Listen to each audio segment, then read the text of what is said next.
이사야 53장 1절에서 6절까지 말씀.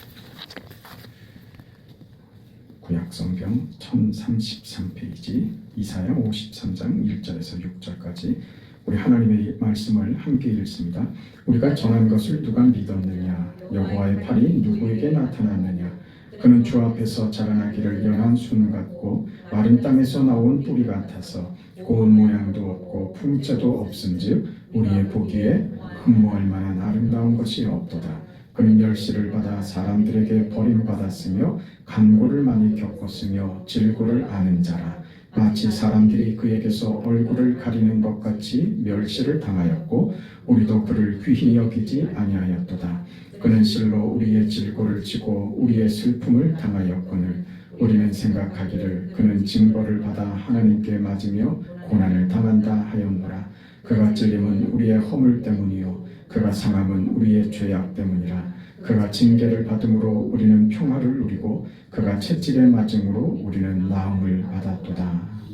우리는 다 양 같아서 그를 행하여 각기 제 길로 갔거늘 여호와께서는 우리 모두의 죄악을 그에게 담당시키셨도다. 아멘.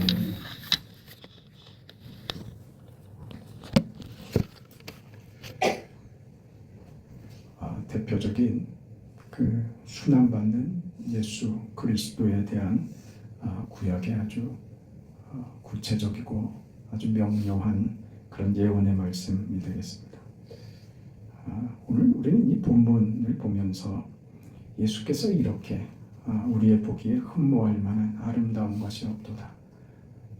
평범하고 흔히 지나쳐버리기 쉬운 아무 인상적인 것도 없는 그렇게 평범하고 그 현실 속에 그렇게 묻혀버리는 그런 존재, 그렇게 예수님께서 오신다. 그 예수의 오심이다. 그렇게 얘기합니다. 오늘 우리 삶과 예수의 메시아 되심이 오늘 우리 삶에 그대로 적용이 됩니다. 이 사실을 이해하지 못하면 우린 신앙이 무엇인지 놓치게 됩니다. 우리가 사는 현실 내내 우리가 경험하는 것처럼 현실 속에서는 사실 정답이 중요한 게 아닙니다. 정답으로 사는 게 아니라 항상 우리 어떤 질문 속에 있죠. 우리 인생은 왜 이렇게 고달픈가? 바르게 살았는데, 진실하게 살았는데 왜 나에게 편안한 삶은 허락되지 않는가? 정답을 외우고 정답을 주장하고 정답으로 살면 그러면 뭐가 해결이 되고 보상을 받고 하는 것을 우리가 기대하지만 사실 현실은 그렇지 않습니다. 그렇지 않을까요? 젊은이들이야 이 말이 잘 피부에 와닿지 않겠지만 인생을 살 만큼 살아보니 그렇지 않던가요? 그렇죠. 뭐 뾰족한 뭐가 수가 있던가요? 세상은 우리에게 늘 질문하게 합니다. 이게 세상만 그런 것이냐? 죄악된 세상이니까, 공의롭지 못한 죄악된 세상이니까 세상만 이렇게 복잡하고 진실함이, 나의 진심이 통하지 않는 것인가? 근데 사실은 교회 안에서도 역시 그렇습니다. 교회 아니라고 무슨 세상과 다른 어떤 무슨 결과가 나타나고 하지 않습니다. 교인들 다 좋고 우리 다 진심으로 하려고 하는데 생각지 못하는 어려움들이 생기고 그런 걸 어떻게 설명하겠습니까? 모두가 다 진심으로 하는데 진심들이 서로 부딪히더란 말입니다. 그 참 대책이 없죠. 나도 진심이다. 그럼 나도 진심이다. 서로 진심으로 대하는데 서로의 진심이 서로에게 상처가 돼버리고 그게 싸움이 돼버리고 그래서 같이 하지 못하겠다 이래 돼버리고 교회 안에서도 여전히 현실 속에 있는 그 우리의 삶은 사실은 그 어느 곳에 가든지 그렇게 편하지는 않습니다. 우리 구약 성경에 늘 보는 것처럼 말입니다. 이스라엘 백성들이 왜 그렇게 순종하지 않고 왜 그들의 인생이 그들의 역사가 왜 그렇게 오류투성이고 잘하고 복받고 순탄하고 하는 것보다는 늘 깨지고 상처받고 싸우고 혼나고 하는 것이 훨씬 더 많은 왜 그런 역사를 가지게 됐을까 하는 것 말이죠. 그런 것들이 다 우리는 질문입니다. 저들은 특별한 하나님의 은혜와 섭리 속에 살았지만 그러나 저들은 지금 이사야의 예언대로 곧 바벨론에 멸망하고 그 바벨론 멸망으로 저들은 참으로 고통스러운 세월을 살아가게 될 것입니다.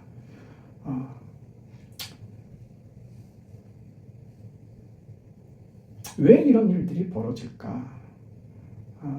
왜 하나님을 섬기는 일에 왜 이렇게들 실패를 하고 왜 이렇게 어려울까? 우리 인생은 왜 이렇게 대책이 없는가 하는 그런 고민과 그런 질문을 하게 됩니다. 하나님은 결국 이스라엘을 회복시킬 것이고 바벨론 포로에서 유다를 돌이키실 것입니다. 파괴된 성전을 재건하시고 우리 인생을 결국 그리스도 안에서 승리케 하실 것입니다. 그건 우리가 확실히 합니다. 그럼 믿죠. 그런데 그 인생이 하나님의 은혜 속에 있는 그 인생이 왜 그렇게 고달프냐? 여기에 대한 대답이 이사야 53장에 나오는 겁니다. 왜 우리 인생은 이렇습니까? 하는 일 말입니다. 고난이 하는 일이 있다. 재앙이 하는 일이 있다. 우리 인생에서, 역사에서 그것이 우리에게 질문을 한다. 그럽니다. 우리가 어려움을 당해야 인생이 깊어집니다. 여러분, 우리 신앙도 힘에 겨워서 숨이 턱턱 막힐 때요. 그때 신앙이 깊어집니다. 내 손으로 할 수 있는 것이 아무것도 없다고 느낄 때 그때 우리는 비로소 그때 하나님 찾습니다. 너무 그 말을 너무 야박하게 하는 거 아닙니까? 그렇게 질문하시겠습니까? 사실은 그렇습니다. 우리는 편하고 무슨 일 없으면 하나님 잘 찾지 않습니다. 내 방식이 눈에 보이지 하나님께 우리 인생을 잘 안 맡깁니다. 언제 맡깁니까? 언제 하나님 만나고 언제 우리가 그 은혜를 경험하냐? 어려울 때입니다. 어렵고 힘들 때 정말 말문이 턱 막혀서 누구하고도 말을 섞고 싶지 않고 누구의 얘기도 귀에 들어오지 않고 세상에 내 편 아무도 없고 그렇게 홀로 버려진 것 같고 그렇게 좌절과 낙심과 세상을 살아서 무엇하나 싶은 그런 인생을 경험할 때 그때 하나님을 깊이 만납니다. 그때 찾아오시는 속삭이시는 하나님을 그때 만납니다. 그 고난이 우리에게 그 어려움이 우리에게 질문을 던진단 말입니다. 너 지금 뭐 하고 있냐? 이렇게 말입니다. 네 인생이 무엇이냐? 이렇게 질문하죠. 아담아, 내가 어디 있느냐? 하나님께서 선악과를 따먹고 두려워 그 나무 뒤에 숨어 있는 아담을 부르셨잖아요. 아담아, 내가 어디 있느냐? 우리는 우리의 잘못과 실패와 우리의 그 범죄마저도 그것이 하나님께 깊이 나아가고 하나님을 만나는 기회로 하나님이 만드신다는 사실을 기억하셔야 됩니다. 그런 하나님이십니다. 우리는 나도 나를 포기하는데 하나님은 포기하지 않으시겠답니다. 그게 이사야 53장입니다. 고난이 하는 일이 있다. 재앙이 하는 일이 있다. 그것이 너에게 질문을 던진다. 이런 인생을 왜 살아야 하는가? 이 고난은 왜 겪어야 하는가? 이 고난과 억울함의 끝에 보상은 있는가? 여기에 대해서 세상에는 없다. 이렇게 말씀합니다. 세상에는 분명히 없다. 그러면 우리가 해야지 되는 결정은 뭐냐면 내가 현실을 살면서 내가 겪어내야 하는 나의 이 억울함과 나의 이 답답함과 나의 이 고난을 넘어설 수 있는 그럼 내가 이것을 이겨낼 만한 가치가 있는 것일까? 내 인생이 이 현실을 이 과정으로 내가 이겨낼 만한 그런 가치가 있는 것인가? 내 인생이 나는 그렇게 가치 있는 인생인가? 이 고난을 내가 감수해서 더 큰 것을 얻는 인생에 그런 가치 있는 인생에 내가 속하는가 하는 것을 확인해야 되겠죠. 그렇지 않다면 우리는 고난을 굳이 감당할 이유가 없는 것이죠. 피곤한 인생을 빨리 해결하고 빨리 없어지면 좋지요. 이런 인생 뭐 하려고 삽니까? 빨리 죽는 게 나은 편이지요. 여기에 대해서 우리는 답을 해야 됩니다. 답을 찾아야 합니다. 성경이 하고 싶은 그런 질문입니다. 다만 안일한 인생, 형통한 인생을 사는 것이 인생의 답이 아니라는 것을 어디에서? 고난에서 확인한다. 이렇게 성경이 우리에게 답을 주시는 겁니다. 그런데 그 고난을 극복할 가치가 없다면 살 이유가 없는 것이죠. 나는 그럴 가치가 있는 인생인가? 예수를 믿는다는 것이 그럴 만한 가치가 있는 것인가? 내가 예수 믿어 하나님의 자녀가 됐다는 것이 이 고난을 감수할 만한 가치 있는 인생이 된 것인가? 거기에 대해서 분명한 답을 가지고 있어야 돼요. 그렇지 않으면 우리는 억울하죠. 근데 여러분, 만 가지 것을 가지고 있는 사람은 한 가지 손해보는 것 때문에 마음 아파하지도 않습니다. 그게 눈에 들어오지도 않습니다. 기꺼이 마땅히 충분한 내 것으로 그리스도 안에서 나를 충만케 하시는 하나님의 사람은 자신이 가진 그 충만함으로 손해보는 한 가지 두 가지가 자기에게 손해가 아니라는 것을 압니다. 충만하게 늘 채우시는 하나님이 내 인생을 그렇게 만든다는 것을 안다면 우리는 그것이 손해가 아니라는 것을 압니다. 그것이 단지 고난을 극복하는 그런 인생의 피곤함으로 여겨지지 않습니다. 그것은 하나님의 자녀된 인생의 특권이며 그 놀라운 지위와 신분에서 누리는 하나님의 자녀된 영광스러운 삶의 한 부분일 뿐입니다. 그것이 그래서 고난으로 느껴지는 게 아니라 거기서 영광을 보며 거기서 감사를 보며 그 자리에서 하나님의 은혜를 경험하게 되어 있습니다. 마땅하고 당연하게요. 우리는 이 믿음으로 나는 이 작은 고난과 어려움과 이 불편함을 나는 하나도 아깝게 생각하지도 않고 내 인생에 하나도 흠이라고 생각하지 않고 억울한 것 하나 없는 하나님의 손에 잡혀있는 나는 귀한 인생이며 이것으로 하나님이 나를 보배롭게 하실 것이며 정금같이 나오게 할 것이다. 나의 이 인생은 나에게 복이며 하나님의 은혜의 손길이다. 이것을 그렇게 살아보지 않으면 경험할 수가 없는 것이죠.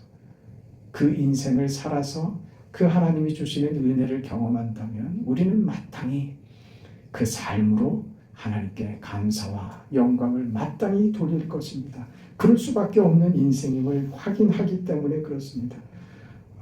우리 인생의 정체성과 내 삶의 가치와 나의 운명이 하나님의 손에 있다. 이것을 확인하지 못한다면 인생을 살 수가 없는 법이다. 이게 오늘 본문의 말씀입니다. 예수께서 우리가 이건 아닌데 하고 차마 제발 이것만은 하지 말아달라고 하는 그 현실과 그 조건을 누가요? 예수께서 다 받아내십니다. 거기서 부활과 영광과 구원을 만드십니다. 그게 우리 인생이라는 거예요. 우리가 현실로 살아내는 우리 편안하지 않고 내 뜻대로 내 마음대로 되지 않는 이 세상에서의 삶이 나를 절망으로 몰아가는 것 같지만 그런 인생이 나를 정결하게 하며 나를 보배롭게 하며 나를 하나님의 사람으로 더 온전하게 세워가는 하나님의 방법이라는 것을 이사야 53장에서 배워야 한단 말입니다. 하나님이 사용하시는 방법이 그것이랍니다. 어떤 방법이요? 그는 우리 보기에 흠모할 만한 것이 없도다. 그렇게 말입니다. 그게 하나님의 방식이라는 거예요. 오늘 우리의 삶에 이 현실에 던져지듯이 우리가 이 인생을 사는 겁니다. 힘이 들죠. 힘들지 않는 인생은 없습니다. 힘이 들죠. 그러나 여러분, 내가 힘이 들수록 어려울수록 외로울수록 괴롭고 힘들수록 하나님의 손길이 더 깊이 나에게 찾아온다는 사실을 그걸 이해하지 못하고 그 하나님을 내 인생의 현실의 자리에서 그 하나님을 만나지 못한다면 우리의 정체성과 내가 믿음을 가지고 있다는 이 사실이 나에게 지금 아무런 효력도 발휘하지 못하고 있는 거예요. 내 현실의 삶에서 나를 사랑하시고 나를 위로하시며 나를 붙드시고 나를 안으시는 하나님을 경험하지 못한다면 우리는 내가 가진 믿음이 무엇인지 도통 모르고 있는 것이며 그 삶을 믿음으로 살아내지 않고 있는 겁니다. 그러니 못 느끼죠. 우리는 저마다 자기 살 길대로 자기 바쁘게 하나님 외면하며 하나님 없는 것 같은 인생을 살아가지만 하나님은 한순간도 우리를 버리지 않고 놓지 않으십니다. 근데 그 하나님을 내가 외면하고 내가 어떻게 느낍니까? 알 수가 없죠. 도리가 없죠. 그게 미련한 겁니다. 우리 인생이. 세상을 구원하러 오신 메시아, 하나님이 세상을 구원하겠다고 하는 구원의 방법, 그 실체, 그가 이 땅에 오시는데 이 모습으로 오신다는 것입니다. 어떤 모습이요? 어떤 모습? 오늘 우리가 이 현실 속에서 살고 있는 나 같은 모습 말입니다. 메시아가 오시는 메시아에 대한 예언은 그걸 들여다보세요. 사실 나입니다. 예수에 대한 예언이 나를 얘기한다고요. 예수께서 나처럼 세상에 오신 것 같이 나도 이 세상에 그런 존재로 삽니다. 예수께서 사신 생애와 내가 다르지 않습니다. 우리 현실, 내 자리, 내 모습으로 주님께서 오시더라 하는 것이죠. 이걸 우리는 질색하는 겁니다. 우리는 그러기 싫거든요. 우리는 내 자리가 싫습니다. 내 인생과 내 현실의 자리가 싫습니다. 그래서 늘 꿈꾸죠. 그렇지 않은 인생을 꿈꾼단 말입니다. 그런데 예수께서 메시아가 어느 자리로 나와 같은 내 모습으로 나와 같은 내 현실의 자리에 주께서 오시더라 그겁니다. 그러니 너도 그 현실이 내가 보낸 자리인 줄 알 거라 그런 거예요. 이게 안 받아지면 우리는 하나님이 내 인생 속에서 일하신다는 그 뜻을 이루신다는 그 사실을 전혀 경험할 수가 없습니다. 그 현실로 오십니다. 하나님이 위대한 모습으로 전능자의 모습으로 권력을 가지고 오시는 것이 아니라 우리가 전한 것을 누가 믿었느냐? 여호와의 발이 누구에게 나타났느냐? 정말 우리 하는 말로 니까짓게 예수 믿어서 너라는 인간이 그래 예수 믿어서 무슨 소용이 있냐? 예수 믿어서 네 꼴이 그 모양이냐? 그런 소리 들으며 사는 것입니다. 그런 자리를 오는 겁니다. 다른 사람이 그러는 게 아니라 우리는 우리 스스로가 그러죠. 내 자신을 보면서 내까짓게 내가 예수 믿어서 내까짓게 뭘 한다고 그 자괴감에 빠지죠. 그 절망감에 우리는 스스로를 보면서 그럽니다. 그렇게 오신답니다. 그렇게 세상 가운데 오셨답니다. 이게 뭔가? 도대체 내가 사는 게 사는 건가? 이렇게 사는 것이 이게 무슨 의미가 있나? 그런 고민과 그 절망과 그 탄식과 그 비명을 질러대는 내 인생, 내 현실 그 자리에 우리 주님께서 오셨다 그 말입니다. 그는 주 앞에서 자라나기를 연한 순 같고 마른 땅에서 나온 뿌리 같아서 고운 모양도 없고 풍채도 없은즉 우리가 보기에 흠모할 만한 아름다운 것이 없도다. 나입니까? 나죠. 내 모습으로 온 겁니다. 우리 인생이 무슨 빛이 납니까? 다른 게 뭐가 있습니까? 아니죠. 아닌 인생, 아무것도 아닌 것 같은 인생을 우리가 사는 거 아닙니까? 멸시를 받아 사람들에게 버림받고 간고를 많이 겪고 질고를 앓고 사람들이 그에게서 얼굴을 가리고 멸시를 당하는 아무것도 아닌 존재로 예수께서 오십니다. 오늘 우리의 삶이 그렇지 않습니까? 우리 삶에 우리가 그다지도 벗어나고 싶고 도망치고 싶은 나의 현실의 자리, 그런 인생, 도망가고 싶은 내 인생의 자리, 이런 자리에 주님께서 내 모습으로 오셨다 그 말입니다. 그게 하나님의 종된 자세이고 종된 삶이었습니다. 하나님이 이 방법을 원하셨습니다. 하나님이 구원을 이루시는 방법입니다. 하나님의 방식이 바로 이것입니다. 우리가 이것을 알아야만 하는 것입니다.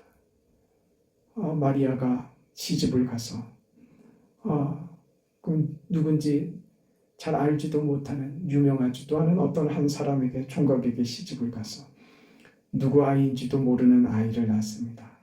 이런 아무것도 아닌 것 같은 이 사건, 한심하기 짝이 없는 이런 사건에 하나님이 독생자 예수 그리스도를 이 땅에 보내시는 기가 막힌 사건을, 이런 한심한 사건 속에 하나님의 역사와 비밀의 뜻을 담으신다고요. 이런 식이란 말입니다. 이런 식. 우리의 한심하고 답답하고 실수하고 실패하는 아무것도 아닌 것 같은 내 인생 말입니다. 늘 실수하고 늘 잘못하고 하나님 얼굴을 볼 면목이 없어서 감히 고개를 들지 못하고 늘 땅바닥만 쳐다보다가 땅에서 뭐 돈이라도 떨어지고 땅만 쳐다보고 걷다가 그런 부끄럽고 그런 인생을 사는 오늘 우리에게 그 현실 속에 하나님의 뜻과 은혜와 선하신 역사를 그 속에서 이루어 가신답니다. 이것이 하나님의 방식이다. 아무것도 아니고 한심하기 짝이 없는 우리 인생 속에 하나님이 함께 하셔서 하나님의 뜻을 이루신다. 나중에 보니까 이 사건이 동정녀가 아기 예수를 낳는 그런 하나님의 위대하심의 역사였다는 것을 나중에 알죠. 하나님의 능력과 간섭과 열심이 하나님이 그렇게 한 처녀, 한 계집아이에게 그렇게 은혜를 임해서 이 세상에 구세주를 보내십니다. 그렇게 우리가 사는 우리의 인생 속에, 우리의 현실 속에 하나님께서 놀라운 계획을, 놀라운 그 뜻을 아무것도 아닌 것 같은 우리 현실 속에 담아내신다.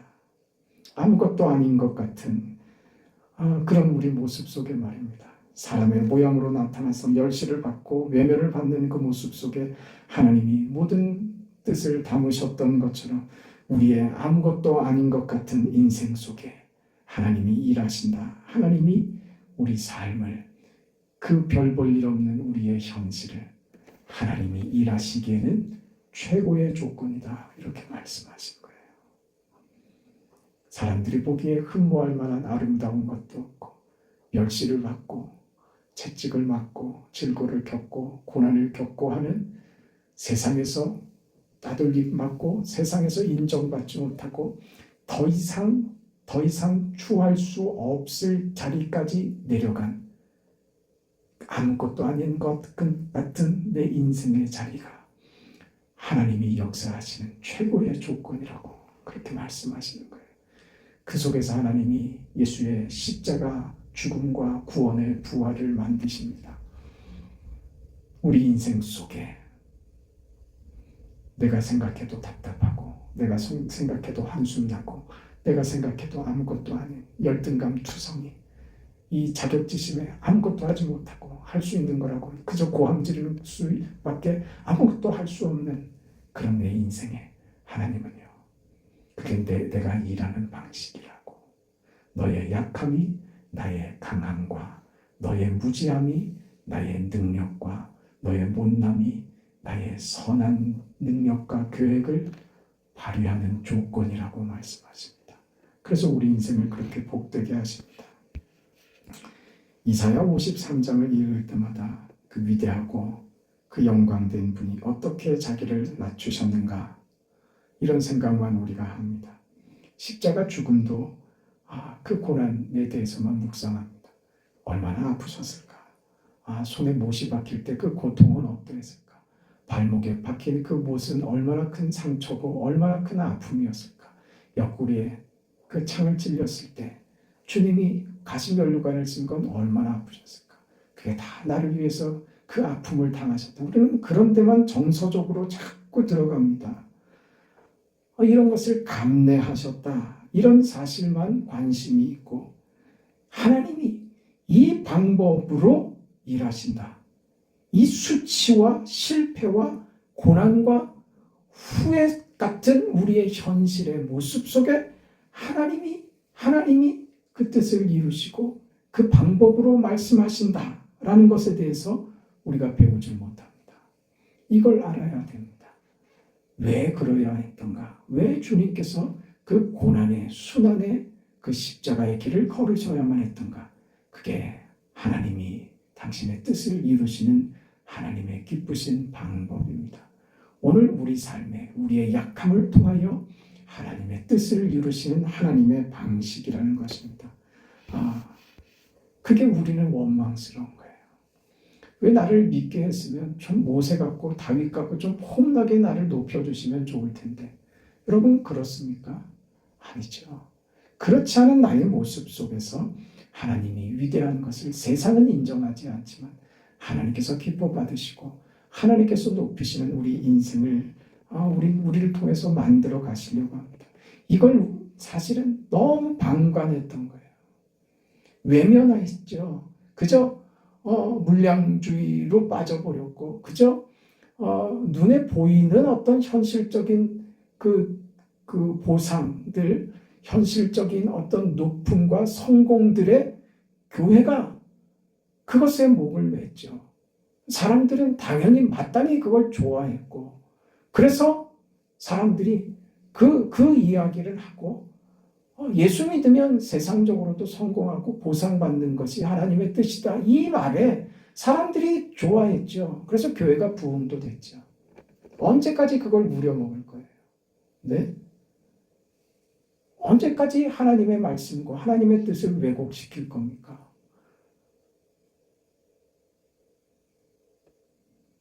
하나님이 우리 인생을 대하시는 방법은 세상적인 성공을 보장하신 법이 없다니까요. 예수 믿고 주를 따라간 사람 중에 누가 세상적인 보상을 받았습니까? 세상적인 성공을 보상받은 사람이 어디 있어요? 세상적으로 성공하지 못하는 게 하나님의 뜻이라는 말이 아닙니다. 그거 상관없다는 거예요. 세상적으로 성공하고 지위가 높아지고 많은 것을 소유하면 그것으로 또 귀하게 쓰임받는 인생들이 있겠죠. 그건 어렵습니다. 그거 어렵습니다. 우리가 알잖아요. 우리가 세상적으로 무슨 지위와 부를 하나님께서 내게 허락하시면 내게 안전을 하나님께서 허락해 주시면 내가 잘하겠습니다. 그 잘해지던가 말이에요. 아니요. 우리는 거기에 인생의 초점이 가 있고 인생의 목적과 관심이 거기 가 있고 하나님은 우리 인생의 목적을 거기에 두지 않으신다는 겁니다. 이 다름을 얘기하는 거예요. 그건 아무래도 상관없는 거예요. 10달란트 받는 사람도 있고 1달란트 받는 사람도 있는 거예요. 이걸 하나님이 차별하고 구별하시는 것이 아닙니다. 1달란트 받은 것은 낮은 것이고 10달란트를 받으면 높은 것입니까? 아니요. 그런 법 없습니다. 이 사람은 이 사람대로, 이 사람은 이 사람대로입니다. 하나님은 절대평가입니다.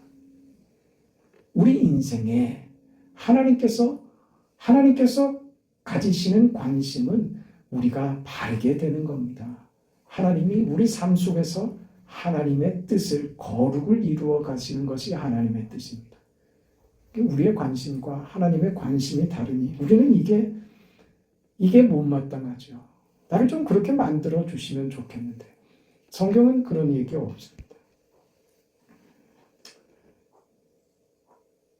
성경이 말하는 기적은 대부분은 외부에서 우리 삶에 끼어드는 경우는 없습니다.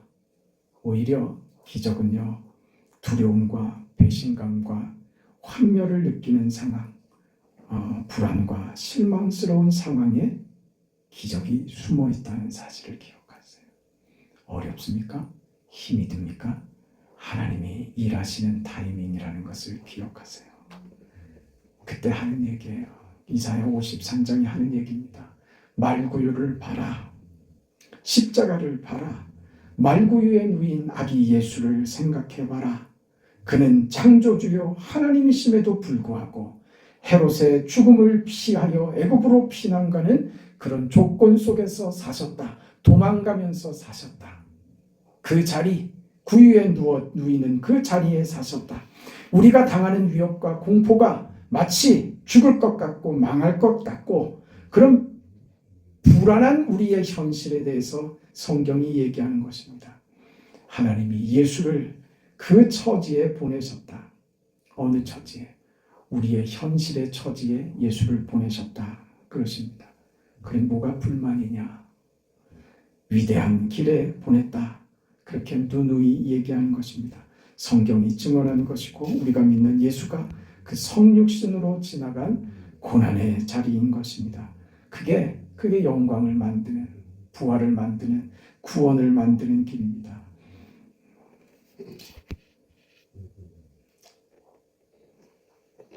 우리 인간들은 멀쩡해 보이는 사람들도 어느 누구나 예외 없이 도덕적인 어떤 결함을 가지고 있다고 합니다. 그리고 자신의 그 도덕적 결함을 모르고 사는 사람도 없답니다. 말을 안 하고 사는 것이죠. 남에게 말 못할 어떤 상처들, 더 잘했을걸, 또 왜 그랬을까 하는 인간이 왜 나는 이것밖에 안 될까 하는 것을 누구나 다 가지고 있다고 합니다. 그건 성경에서도 그렇고 세상에서도 모두가 다 아는 사실입니다. 누구나 가지는 동일한 경험이고 동일한 현실입니다. 인간은 이 경험에서, 이 상처에서 벗어나지 못합니다. 애써 지워버리려고 하죠. 그리고 그것에서 도망하려고 하니 자신에게 원인을 돌리지 않는 방법을 택합니다. 환경 탓을 하고 시대 탓을 하고 가정 탓을 하고 부모에게 원인을 돌리고 상대에게 원인을 돌려서 당사자의 그 죄책감을 덜어주는 것밖에 사실은 방법이 없습니다. 그건 속이는 거죠. 세상은 이 상처에서 벗어날 길이 없습니다. 방법이 없습니다. 그러나 오늘 성경은요, 우리가 안고 있는 모든 문제들이요, 그 상처들이요, 그 자책감들 말입니다. 이것을 하나님은 우리 인생을 만드는 재료로 삼는다고 합니다. 기가 막힌 거예요. 세상은 답이 없지만 우리는 답이 있는 정도가 아니라 이것도 쓰인답니다. 이게 성경이 하는 얘기입니다. 그 상처가 우리로 하여금 하나님을 피롭게 하는 상처가 됩니다. 하나님을 만나게 하고 하나님을 받아들이게 하고 하나님께 감사하게 만드는 재료가 되어버린다는 것입니다. 이게 세상에서는 이게 해결이 되질 않으니까 너 죽을래? 나하고 끝장을 볼래? 그것밖에 할 말이 없습니다. 여기는 인간은 살 가치가 없습니다. 이런 내용을 가지고 이 상처를 극복하는 그런 세상의 방식은 없습니다. 세상은 여기에 대해서 답이 없습니다. 성경은 여기에 대한 답이 있다는 겁니다. 그 답을 주기 위해서 하나님이 우리를 이 질문에 밀어넣고 있는 거예요. 우리를 이 자책감과 이 공허함과 이 죄책감, 이것밖에 안 되는 인생인가 하는 그 질문 속에 하나님이 우리를 밀어넣으신다는 말입니다. 그게 현실이라고요. 그 현실 속에서 그때 하나님께서 우리를 만나주시고 답을 주시고, 그래 그 자리에서 그러니 내가 필요하고, 그러니 하나님의 은혜를 구하게 되고 하나님을 찾게 만들어서 그 인생에 아무도 찾지 않고 내 자신도 나를 인정할 수 없는 그 자리에 하나님이 찾아오셔서 내 인생을 위해서 죽으시고 내 인생을 위해서 대신 고난받으시고 질고를 겪으시고 그 험악한 세월을 나를 위해서 살아주심으로써 내 인생의 소망을, 내 인생의 구원을 주신다라고 이렇게 선언하는 겁니다. 이게 이사야 53장입니다. 우리가 할 수 있는 것과 할 수 없는 것 속에서 가지는 어떤 불안과 의심과 공포 속을 여러분 걸어가세요. 우리는 우리 인생을 내가 다 만들지 못합니다. 하나님이 우리를 만드십니다. 내가 잘못하고 내가 실수하고 그럴 수밖에 없었던 내 평생에 잊을 수 없는 그 자책들 속에 하나님의 기적이 담긴다는 겁니다. 거기에 부활을 담으신다는 겁니다. 우리의 못남 속에 하나님의 역사가 담기는 겁니다. 그래서 예수께서 우리 인생의 그 자리 말입니다. 우리가 그처럼 못마땅해 하는 그 자리에, 내 인생이 도망가고 싶고 벗어나고 싶은 그 자리에 예수께서 그 자리에 밀고 들어오신 거예요. 그리고 그 인생을 사시면서 오늘 우리를 그 질문 속으로 다시 밀어넣으시는 거예요. 그 현실, 그 고난 속에 우리를 다시 그 속에 있게 하셔서 우리로 질문하게 만들죠. 하나님, 이 인생이 맞습니까? 나는 어디서 답을 찾습니까? 저는 아무것도 할 수 없습니다. 스스로 답을 만들 수도 없고 스스로 내 인생을 책임질 수도 없는 자입니다. 하나님, 이 불쌍한 인생을 하나님 긍휼히 여겨주세요. 하나님 제게 은혜를 베풀어 주세요.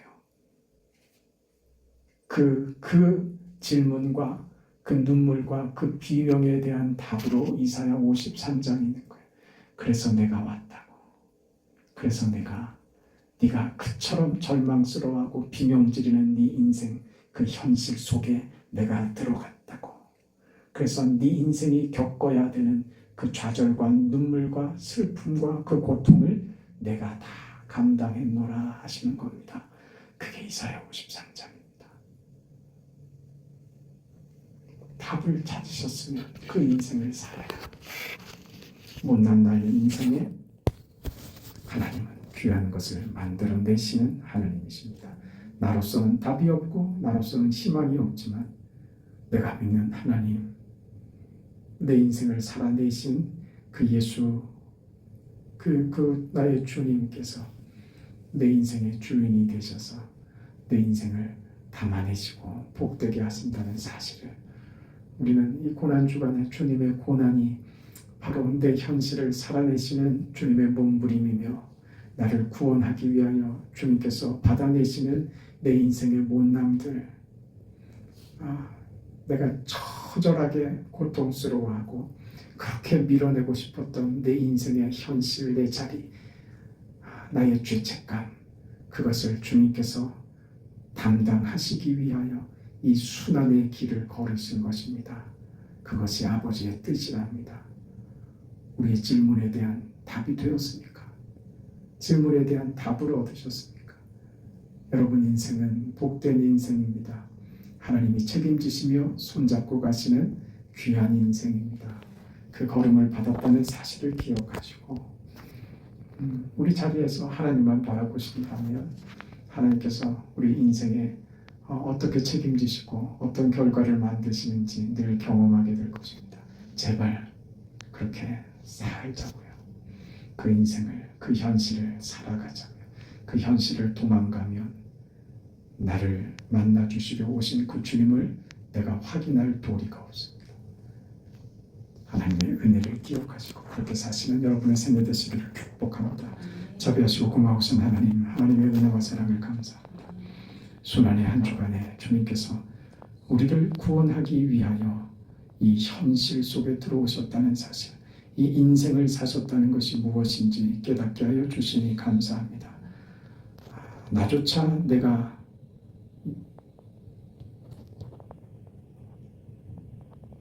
받아들일 수 없고